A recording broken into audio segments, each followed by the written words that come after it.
The State of Israel, a British gift to the Jews. Arthur Balfour, a British figure who signed the Declaration of Support for the Jewish occupation of Palestine. The State of Israel is arguably Britain's gift to the Jewish people. This happened after the Ottoman Caliphate collapsed. Previously, the Zionist International failed to seduce the Ottoman ruler, Sultan Abdulhamid II, which at that time Palestine became the territory of the Ottoman Caliphate.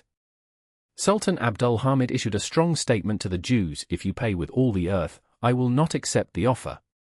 For more than 30 years I have been devoted to the Muslims and to Islam itself. I will not tarnish the pages of Islamic history that my ancestors, the sultans and the Ottoman caliphs, pioneered. Again, I will not accept your offer." This statement by Sultan Abdulhamid is certainly a great obstacle for the Jewish conspiracy in realizing its ideals. The statement was confirmed to make Jews continue to try to destroy Sultan Abdulhamid II. European interest in Palestine in the 19th century can be divided on two levels.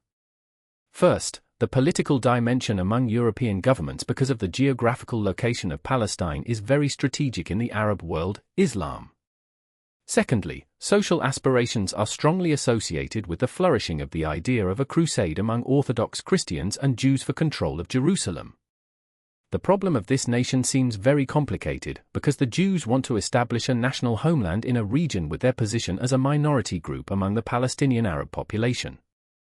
Nevertheless, in 1917 the British issued the Balfour Declassification and promised to grant a homeland to the Jews in Palestine. On the other hand, Palestine was part of the Islamic State under the Ottoman Turks. However, with the control of this territory by the British, 1917, then annexed mostly, 48%. By Jewish Israelis, Palestine, whose majority population was Muslim, became independent. The British imagined that the Jewish homeland would be a pretext for the British claim to control this country. They also envisioned that they would rally support from Jews in Russia and America in their wars and block similar initiatives on the part of the Germans. Iram Lapidus, in his book The Social History of the Muslim Ummah, said that in carrying out this intention, they ignored the commitment to the Arab nation. After the war, the League of Nations passed a mandate to Britain to realize the goal of building a Jewish national homeland. In World War I, 1914 to 1918, the Ottoman Turks joined the Central Axis, Germany, Austria-Hungary, against the Allies.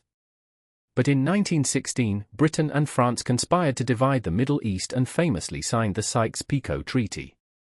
In the Balfour Declaration of 1917, the British supported the establishment of a Jewish state on the land of Palestine. After the Balfour Declaration on the 2nd of November, 1917, the Zionist movement began to encourage the migration of Jews to Palestine.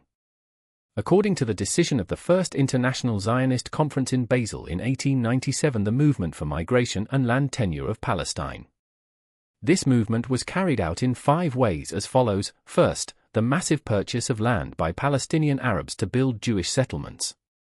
Funds for the purchase of land from the Arabs Palestinians were considerable, but it turned out that the interest of Jews to migrate to Palestine was very low. To force the Jews to migrate, the Zionists resorted to a second act. Second, terrorize the Jews themselves in Europe, to force them to want to exodus to Palestine.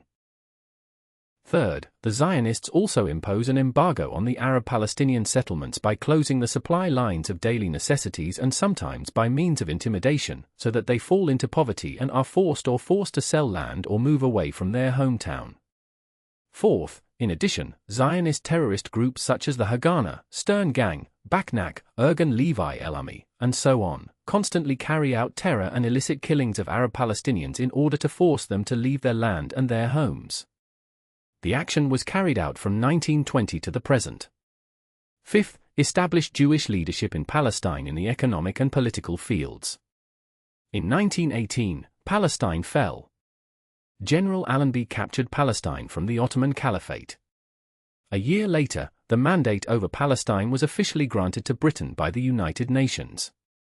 In 1947, the United Nations arbitrarily divided Palestine in two. 1948 was a historic year for Jews because it was the year of the declaration of the establishment of Israel. The exact day of the end of the mandate and the withdrawal of British troops from Palestine was declared the establishment of the State of Israel, May 14, 1948.